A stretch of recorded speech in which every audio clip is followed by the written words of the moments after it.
Choke MMA Podcast. Ladies and gentlemen, we are back for episode number 4 of the Choke MMA Podcast. I am your host, Erik Fontanez, and with me, not as always, but this week and the next couple of weeks, in place of E. Spencer Kite, is from BleacherReport.com, Duane Finley. Duane, how you doing, man? All killer, no filler here. I'm here to officially wipe E. Spencer Kite from the podcast. He doesn't know it yet. Wow. He's on his way to Ireland, but I am. It's a coup d'etat. Wow. Are you trying to take his job? Is that what you're doing here? No, I'm actually trying to take his place in life. Oh. I'm wearing a lot of flannel. I'm rocking a ton of maple syrup, listening to the Black Keys a lot. I'm just trying to get my E. Spencer groove, and then, who knows, I'll be Canadian before you know it. Oh, man, I'd probably try to avoid that altogether if I were you. I mean, I've heard some pretty bad things about becoming Canadian. I mean, it's one thing to be born Canadian, but to actually become Canadian, that's a completely different thing. I think your Midwestern roots will be a little bit offended if you try to go the Canadian route, don't you think? Well, us creative types, sometimes, we take these different ventures and, kind of method. You know how, say James Franco would go stay a week at a homeless shelter to experience what it would be to be homeless before he played the role. It's definitely taken a step down in culture to be Canadian, and I think I'm tough enough for it. It's definitely going to test my mettle, but I think I'm game for it. The only bad part is I have a terrible time growing facial hair, so I can't grow a good lumberjack beard, but Spencer can't either, so I don't think I have a problem there. Well, for our listening audience, for those who don't know, Duane Finley, he is a feature writer over at BleacherReport.com, and a very good one at that. This is why I asked him to come on the podcast to co-host with me in Spencer's absence. If you haven't read his work, you should. He does a really good MMA Life feature. Could you kind of talk about that, Duane?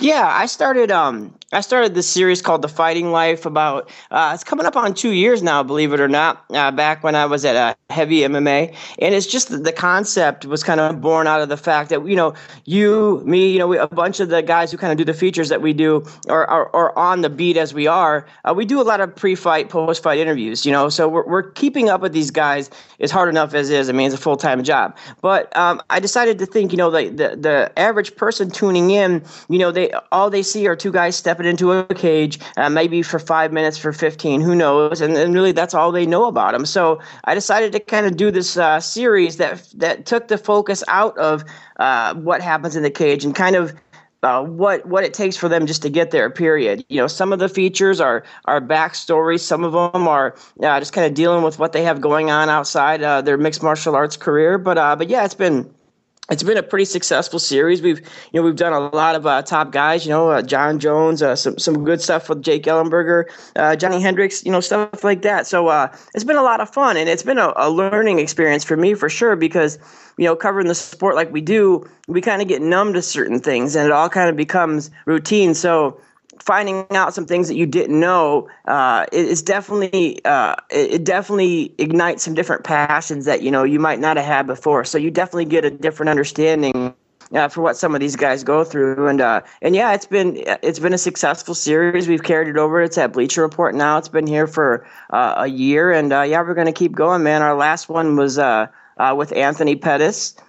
I titled it The Great Expectations of Anthony Pettis, and just kind of focused on kind of his decision to drop down to featherweight was monumental. And I don't know if people really, if everybody really realized all the things that were involved, especially the one really unique aspect I thought was his relationship with Erik Koch. Right. Those guys are, like brothers, and Koch is a contender at 45. So Anthony kind of, bared it all a little bit and kind of told the behind the scenes story of, how he had to, apologize to Erik and just kind of put it on the table saying, hey, man, if this is something you don't want me to do, I absolutely want him to do it. And he was sincere in it. This kid would have passed up a guaranteed title shot, but, Erik said, go for it. And, and here we are now. So yeah, I love doing this series. It's actually one of my favorite things to do and all the crazy stuff that I got going on. Speaking of crazy stuff going on, the week in MMA is full of news, and it includes a fight card, but that's probably the fourth or fifth most newsworthy thing of this week. Nate Diaz came out and said some pretty nasty stuff, and in defense, his manager, Mike Hogan, cited UrbanDictionary.com. We'll talk about that in the news of the week. Also, Pat Healy, his weed suspension, and is it fair when the guy in the main event tomorrow is fighting on TRT? We'll talk about it. We'll debate. We'll discuss. Also, some fight cards were announced, and one of them is in the Midwest where Duane is from, and he'll go on a rant about whether or not we should go take the UFC to the Midwest more. I'm on the West Coast, so I say no. He lives in Indianapolis, so he's probably going to say yes. But regardless, let's get to it. News of the week!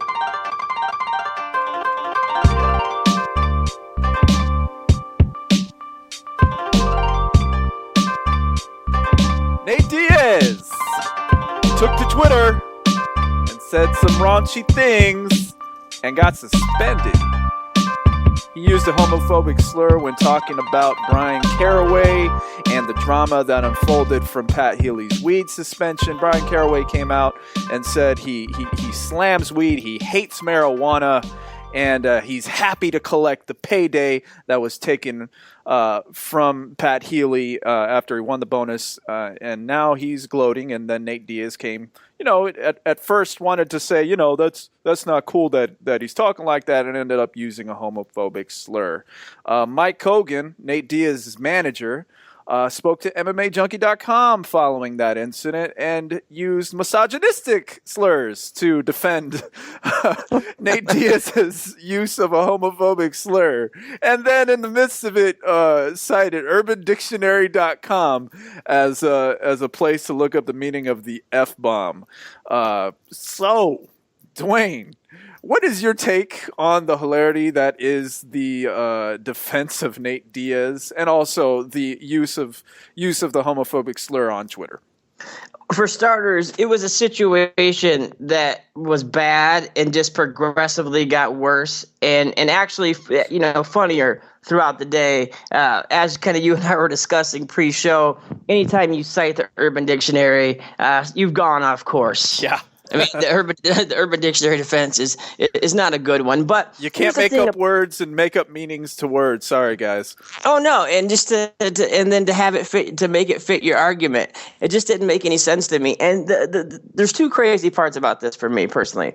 One, Diaz could have used any other word. I mean, there's 1,000 other words he could have used. He could have called him poopy face, and it would have been exactly. fine. It's not very Diaz-like, but poopy face would have certainly worked. But he didn't. He chose that specific word.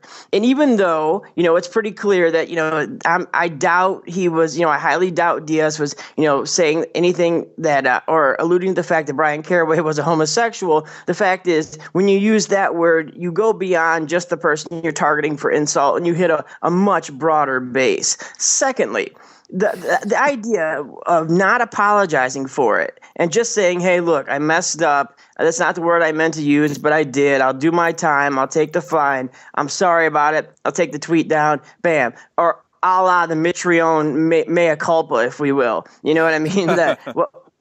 What Matt Mitrione did. It just kind of went, deactivated his Twitter, went about his way, took his suspension, which ended up being a slap on the wrist, and was fine. That's why I don't understand the Kogan situation here. It's like that Chappelle Show skit when keeping it real goes wrong. Oh, so wrong.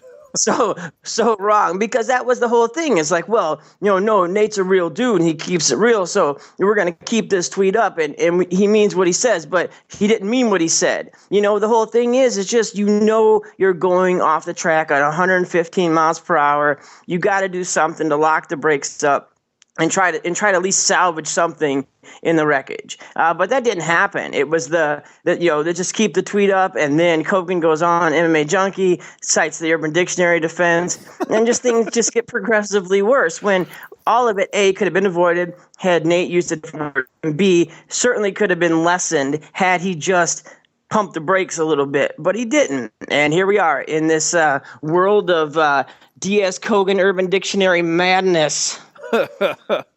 And just a side note, he did not take down the tweet. The tweet is, in fact, still up there. You can go on Nate Diaz's Twitter page, Nate Diaz 209, and see that it's still there. This is probably the worst PR cleanup I've ever seen in my coverage of sports. Have you seen anything worse, Duane? No, actually, the only other thing I can think of is John Fuller quitting on John Jones. John Jones' PR rep just up and quit on him when John Jones continued to go outside the lines and just take things into his own hands. But no, this is in a league of its own.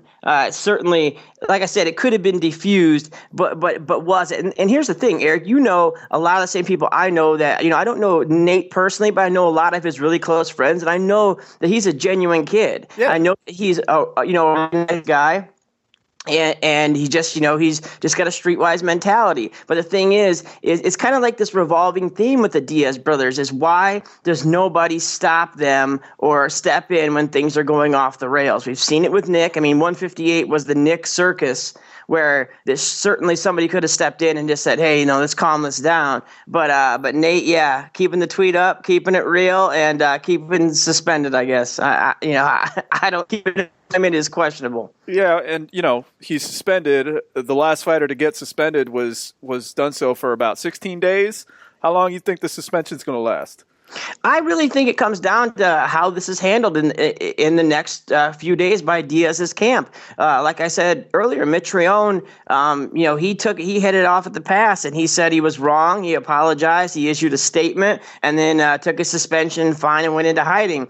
He certainly didn't have his management, fire back and lash out and make things worse. So here's an interesting thing.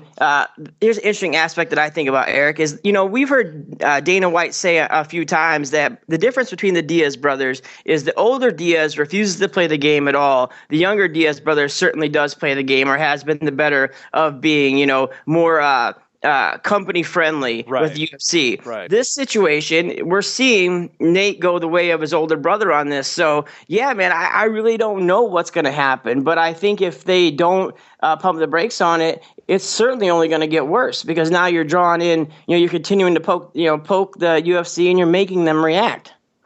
Yeah, and they reacted in a way that has him on suspension. I don't believe Dana and company disclosed a fine or if a fine amount is being calculated. But fact is, Nate Diaz is in trouble. Mike Hogan didn't really do much to clean up the spill. Just for kicks, I texted Mike Hogan last night just to see if there was any fallout. His response was, and I quote, "All good, thanks." Is it all good? I guess so. Whatever, man.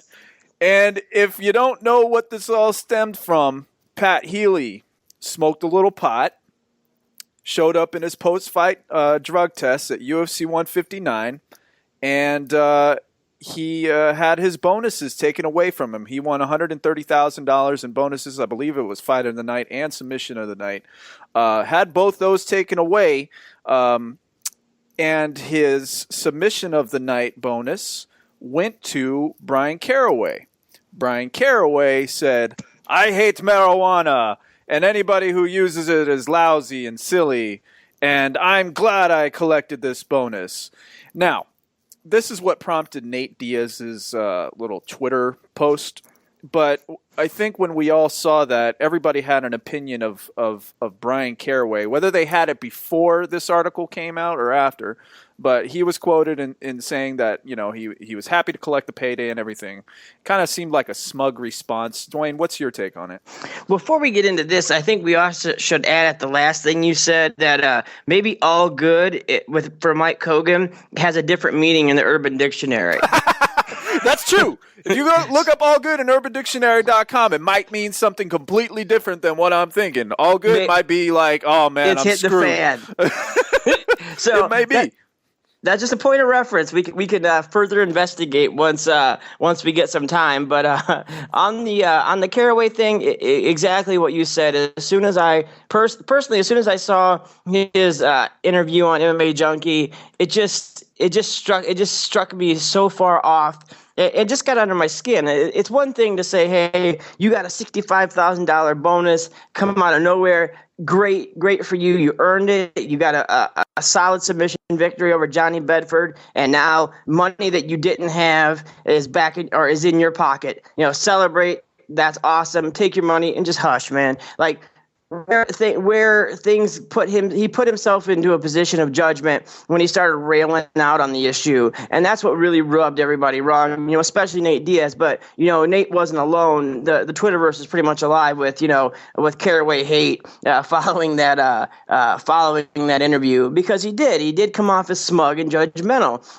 He opened up the interview saying, that was some pretty expensive weed. And then he goes on to say that him and Pat Healy are friends. You know what I mean? Like this, Pat just took a huge blow from what a turning point in his career, and then to come off and say, hey, that was a pretty expensive weed. The first off, it's not funny. Second off, what he proceeded to say after that was funny. Saying that people who smoke weed's ridiculous, and that how he hates it and whatever. There's just no place for it. It's Caraway on a soapbox, and it really rubbed myself and a lot of other people wrong. Yeah, and I think maybe Caraway has taken too much advice from Misha Tate.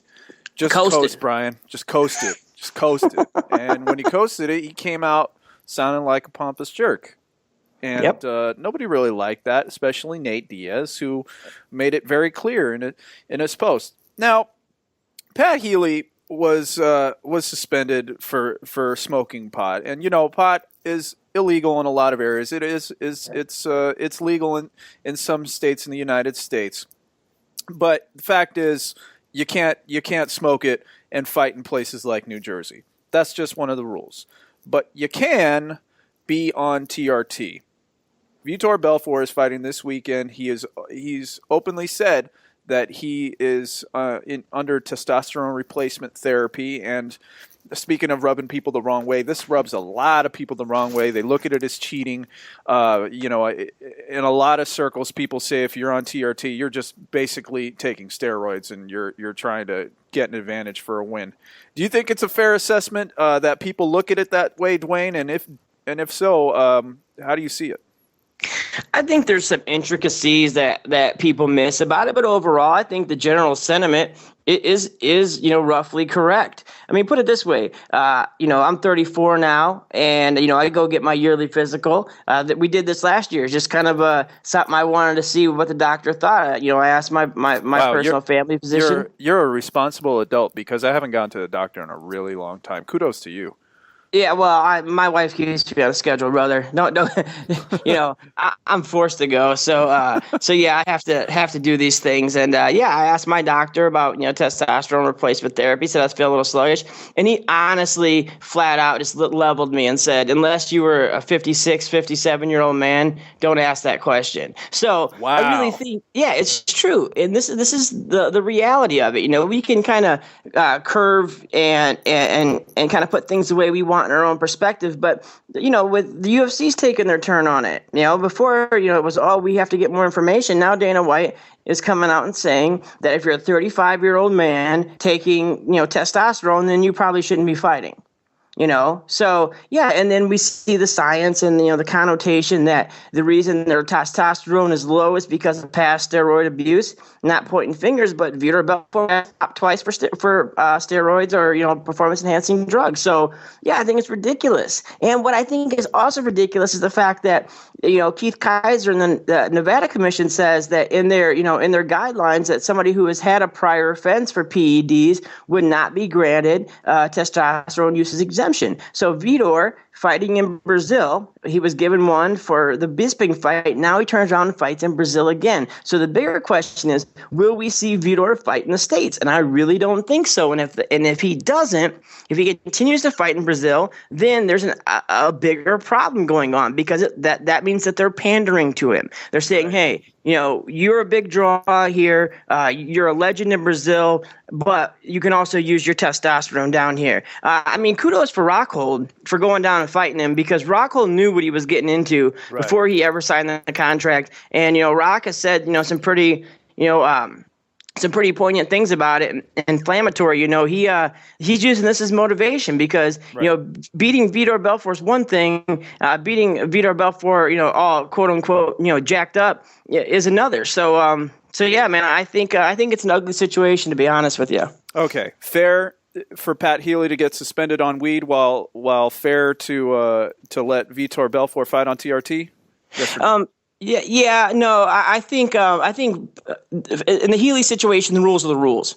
And Pat knew these were the rules and he broke them. So, yeah, it is completely fair that he got suspended. I mean, if you know you have a drug test coming up, then stop using drugs. I mean, it's just that simple. And if you have $25 in your pocket, not saying that I know this from experience, but I have friends, you can go to a Walgreens or a CVS and buy a 5-panel drug test. You know what I mean? And test yourself before you ever get tested by the commission. So it's completely asinine, in my opinion, for fighters who are using drugs to take the test and hoping that they pass. So yes, Pat, it's a strange law because it's legal some places, illegal others, but in New Jersey it's illegal. Commission sees it as illegal. Pat Healy knew it. Bam.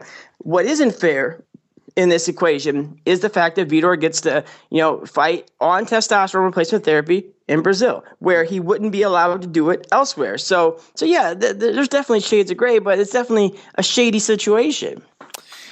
Vitor Belfort is definitely becoming Mr. UFC on FX in Brazil. He's headlined the last 2 FX shows down there. Will we see him fight in the US again? Maybe, maybe not, but Duane brings up a good point.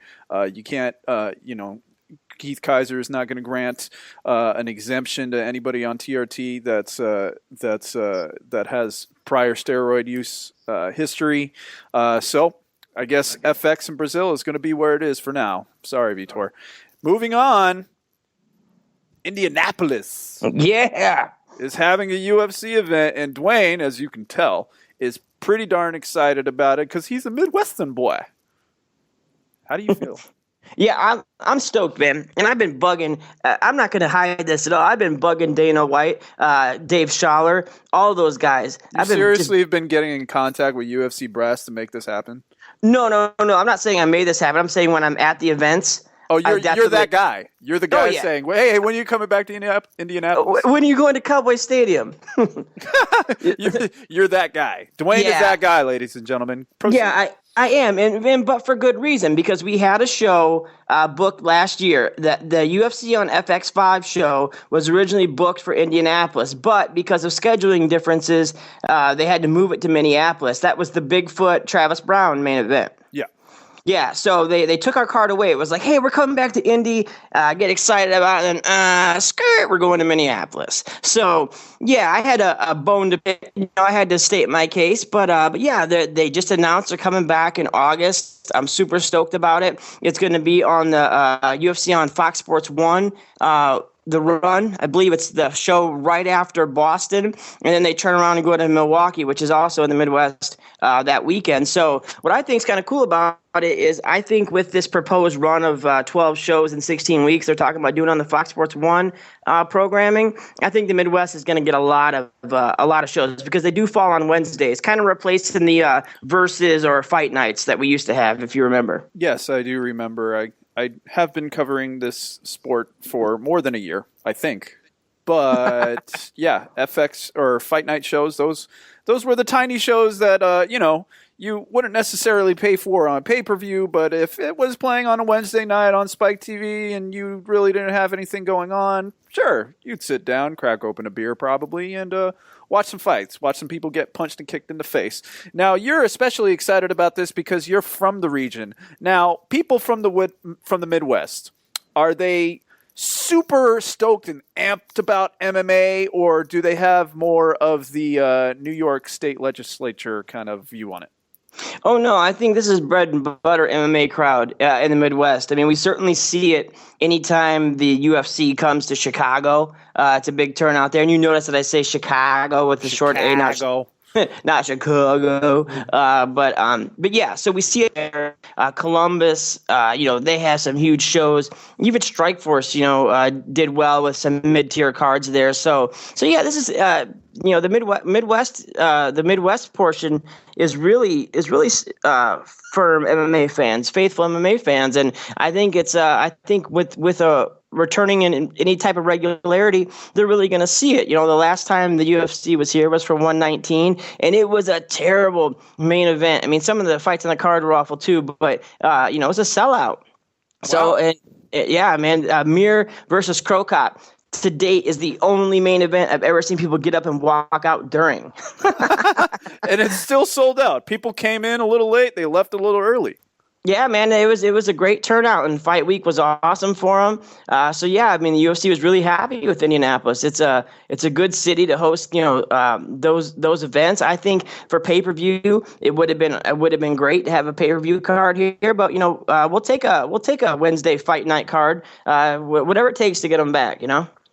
Hey, man, I'm an advocate for West Coast shows, so. Boo. Yeah, whatever. I mean, Southern California is the place to be. I don't care where you are. If it's in Southern California, it's hot. So the more UFCs they have in LA, Orange County, heck, I'll drive to Vegas too. Obviously, next week, UFC 160 is taking place at the MGM Grand in Las Vegas, Nevada. I'll be making my way out to that, but need more shows in the Los Angeles area, I think. And Duane, if you ever can afford the plane ticket to Los Angeles, I think you should come to one of these West Coast shows, man. Yeah, actually, I'm doing a little California workcation here at the end of June. So really, oh yeah, man! Breaking news, ladies and gentlemen. This is the first time I'm hearing this. Tell me. Yeah, we're doing a few days in Santa Cruz, and then bumping down to the Bay Area. And then, or up to San Francisco specifically, then coming down your way to Los Angeles, and then over to Las Vegas, and then I'll be in Las Vegas for the Expo and Fight Week for 162. So it's going to be kind of a wild, crazy thing. Going to do have some magazine stories I got to get done. So yeah, man, the hustle never stops. Grinding, of course, just like everybody in the MMA journalism world. Got to grind in order to get paid. What's the next fight card you're going to make it out to, man? I'm going to be at, let's see. Yeah, I'll be at 162 in Vegas, and then, the Milwaukee show, 164. I don't believe I'm going to hit Boston. But then, of course, Indy from there. So yeah, I think 162 is going to be the next one I'm at. I'm bummed because I usually make it out for the Memorial Day card for which would be 160 next weekend. But this year, just madness and other things going on, we just didn't get it lined up. If you recall, that was the inaugural basketball game. I was just going to say we're having another game next week, and you're not going to be there. Man, I'm not gonna say never. I mean, I could fly in coming in Kobe style, last minute, add me to the roster, but it's highly unlikely. And yeah, I'm sad to miss it because that was actually one of the highlights of that trip. Granted, yes, a couple people went down and it was ugly, but yeah, that basketball game was great because all of us media guys, we see each other, from stop to stop. But we never get to, do something like that. So that was a blast. It really does give the MMA media an opportunity to hang out and, have some laughs, give some high fives, as opposed to the regular every other day thing where we are all talking crap about each other, stealing each other's stories and saying how one another can't write. So, yeah, basketball is a good thing for MMA journalism, and they usually happen at the fight cards in Vegas. But speaking of fight cards, UFC on FX8 takes place tomorrow. Duane, are you ready to break that down? I am ready to break that down. This kid cracking Jaguara, Brazil. Jaguara, where the Jaguars lay. Yeah.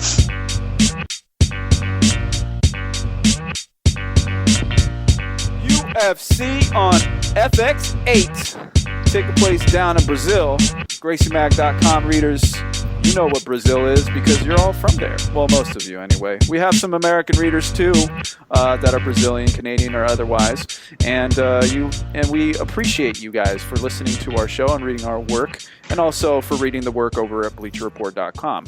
There's your plug, Duane. Let's talk about UFC on FX8. In the main event, we've got Mr. TRT himself, Vitor Belfort, fighting Luke Rockhold. And also in the co-main event, we have Ronaldo Jacare Sosa fighting Chris Camozzi. We'll talk about these two fights and pick who we think is going to win. I think we will start with Jacare and Camozzi. This fight, to me, seems like a one-sided, lopsided thing. Duane might disagree with me, but I know Jacare's jiu-jitsu and MMA game is top-notch. He was one of the best fighters to come out of Strikeforce when that transition happened. I just don't see Camozzi being able to handle the overall game of Jacare. I think Jac's going to finish him before time expires. But, Camozzi is also a good all-around fighter. He's stepping up on short notice. He was training for another fight on this card. I forget who he was supposed to face, but he stepped up for an injury, and now he's in the co-main event, probably the biggest fight he's ever been in since coming to the UFC. Duane, how do you see this fight breaking down between Jacare and Chris Camozzi? Well, the Camozzi factor is crazy because he originally was filling in for an injured CB Dalloway against Cesar Ferreira. Right. So he took the fight against Ferreira. Ferreira gets hurt a week later. Rafael Natal steps in, and then Costa Philippou gets hurt against Jacare. Camozzi ends up stepping in and fighting Jacare. Yeah, so it's a really the lottery. Yeah, I don't know if that's a prize or not, but Camozzi's been looking to fight a top 10 guy, and he's definitely got a tall order in Jacare. I think you're right. When you said about a pretty one-sided fight. Because as soon as this fight hits the canvas, which it will, the clock's going to start ticking on Camozzi's fate. Jacare is just so game and he's so slick at what he does. But the interesting aspect is this.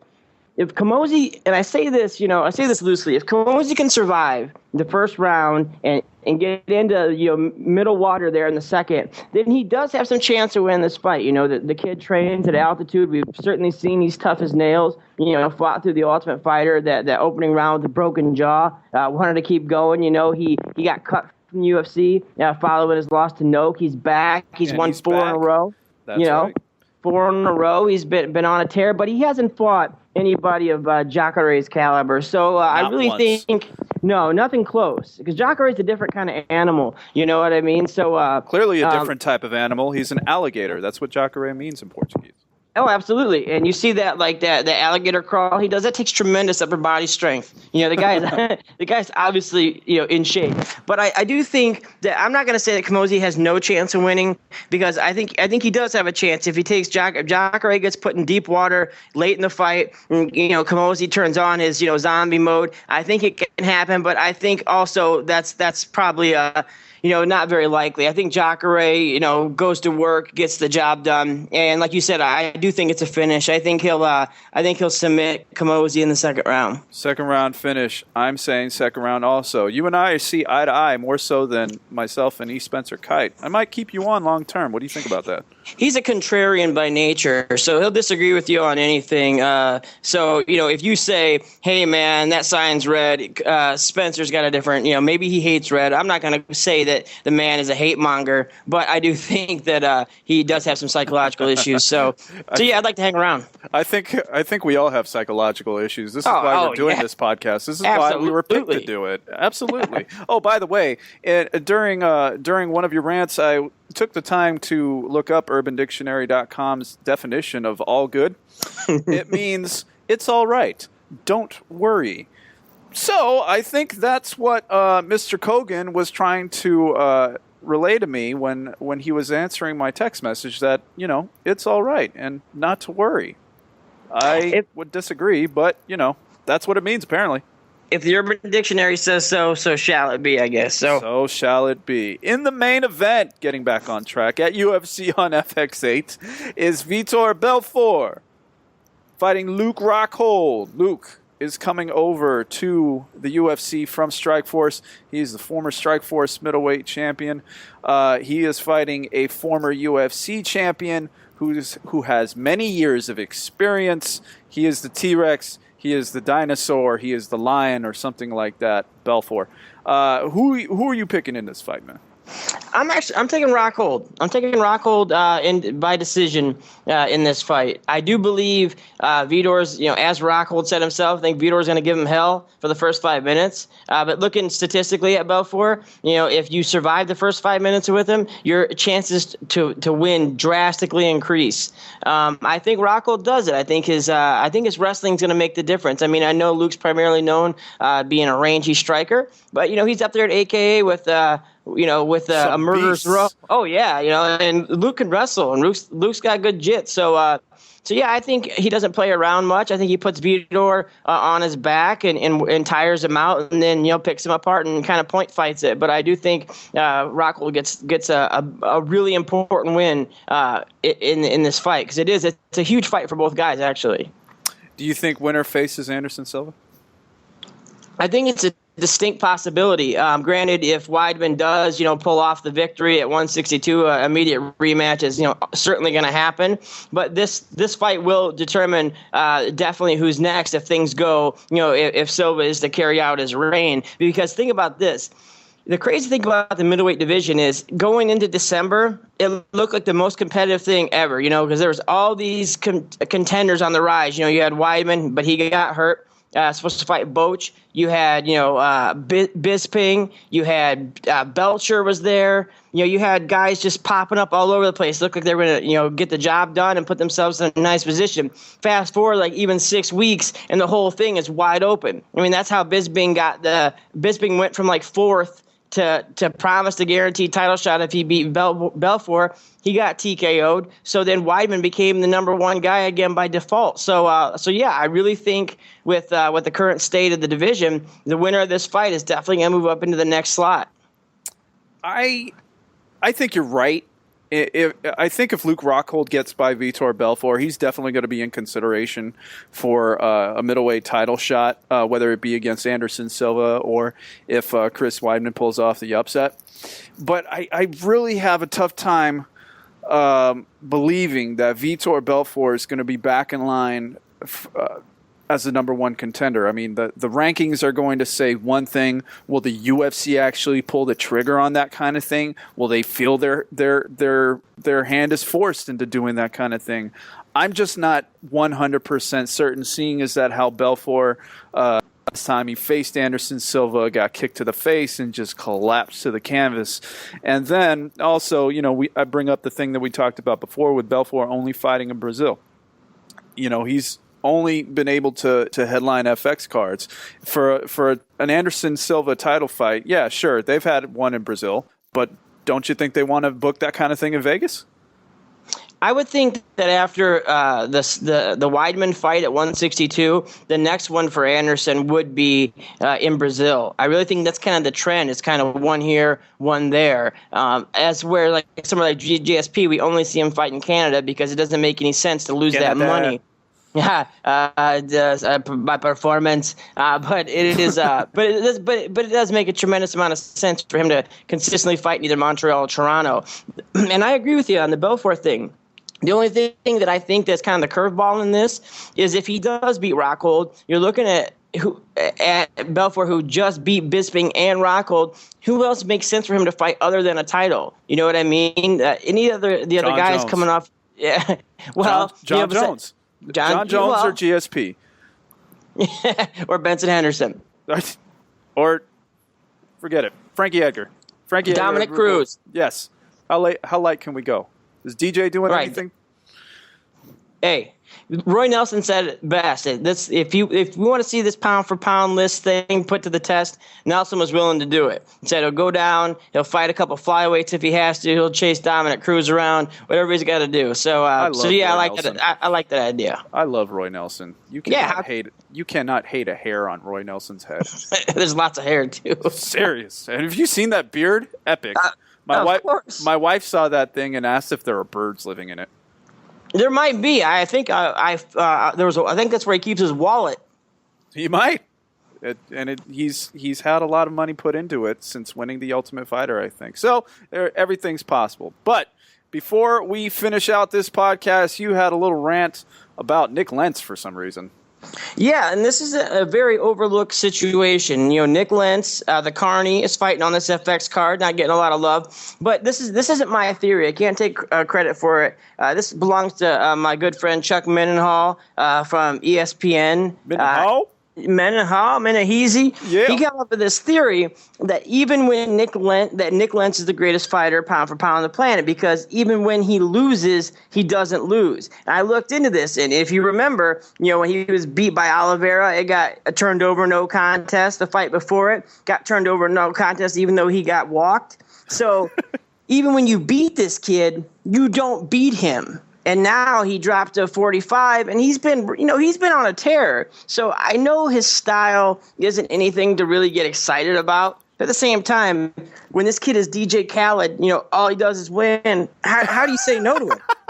You're referencing DJ Khaled when talking about Nick Lentz? I did. I think give this kid the credit that he deserves. If not on the Choke MMA podcast, where else in the world can we christen Nick Lentz or start the campaign that Nick Lentz deserves to be on the pound for pound greatest of all time or this current era of mixed martial arts? He definitely deserves to be there. Let's give it up for the Carney.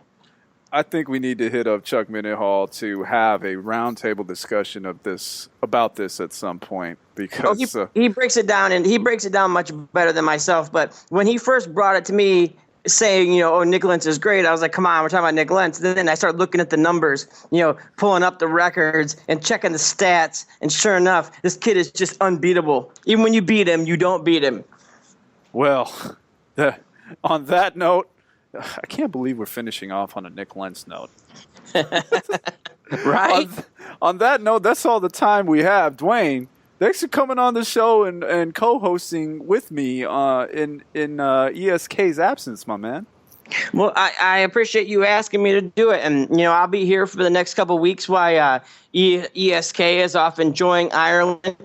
And, so we had, for those who don't know, ESK and I are like, we have this hetero male life mate relationship. So we were Skyping last night, and he was getting ready to leave, and it was like your girlfriend going away for summer camp. I can't believe I just said that on your podcast, but but yeah, I'm sorry to see Chuckles go, but I'm happy to fill in for him, and it's a blast catching up with you and doing this thing. I can't believe I said that. Yeah, I can't believe you said it either. And on that note, I'm your host, Erik Fontanez, for Duane Finley and his summer camp girlfriend, E. Spencer Kite. Thank you for listening to the Choke MMA Podcast.